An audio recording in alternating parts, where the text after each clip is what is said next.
балаға жасырын вакцина салуда. Қазіргі таңда көріп жүрміз жаңалықта, Астана қаласында мектепті жауып қойып, әке-шешесіне айтпай жасырын вакцина салып жатқанын көрдік.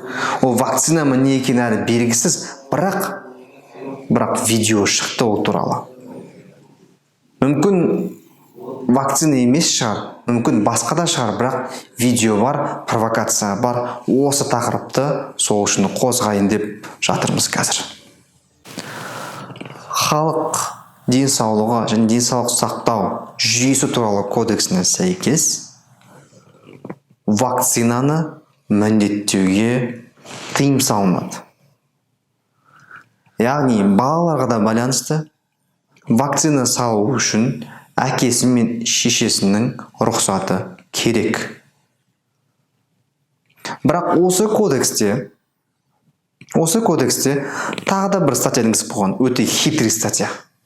Егер пандемия кезінде бір үлкен ауру, мысалы, бүткіл халық ауыратын ауру болатын болса, онда үкіметтің қаулысымен міндеттеуге болады деген өзгерістер енгізіп қойған. Менің ойымша, бұл заң жалпы адам құқығына қарсы. Әр адам өзінде таңдауы болу керек. Вакцина қоя ма, қоймай ма? Және баланың да таңдауы болу керек. Баланың әке-шешесі шешу керек, оған вакцина қоя ма, қоймай ма?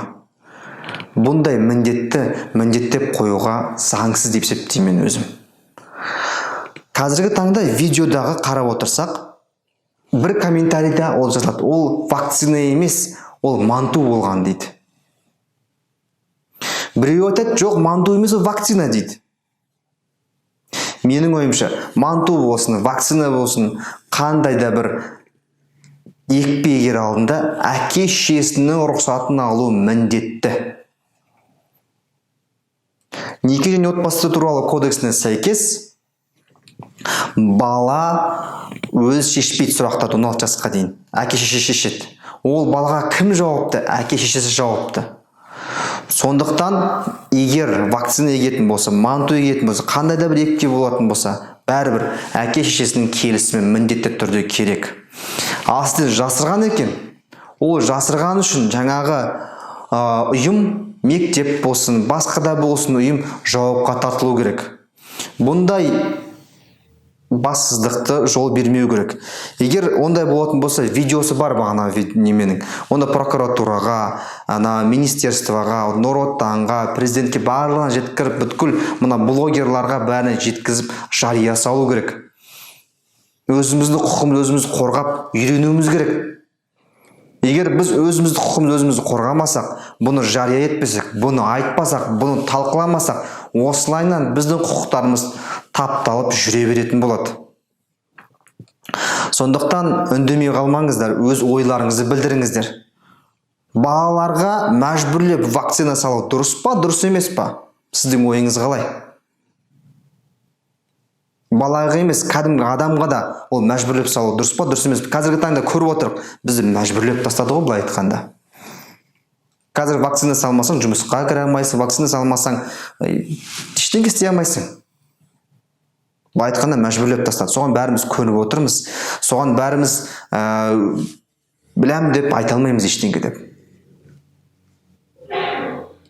Бірақ менің ойымша, заңгер ретінде бұл әр адамның өзінің таңдауында болу керек еді. Конституция не үшін жалпылама?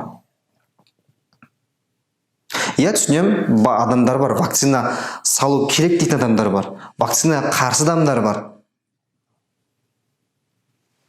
Вакцина салу керек дейтін адамдар салсын вакцинасын. Бірақ бұл мәжбүрлі түрде, менің ойымша бұл дұрыс емес. Конституцияға қайшы іс әрекет деп есептеймін. Сіздің ойыңыз қандай осы жайлы? Балаға вакцина салу дұрыс па, дұрыс емес па? Астында комментарийді қалдырыңыз. Талқылайық осы тақырыпты.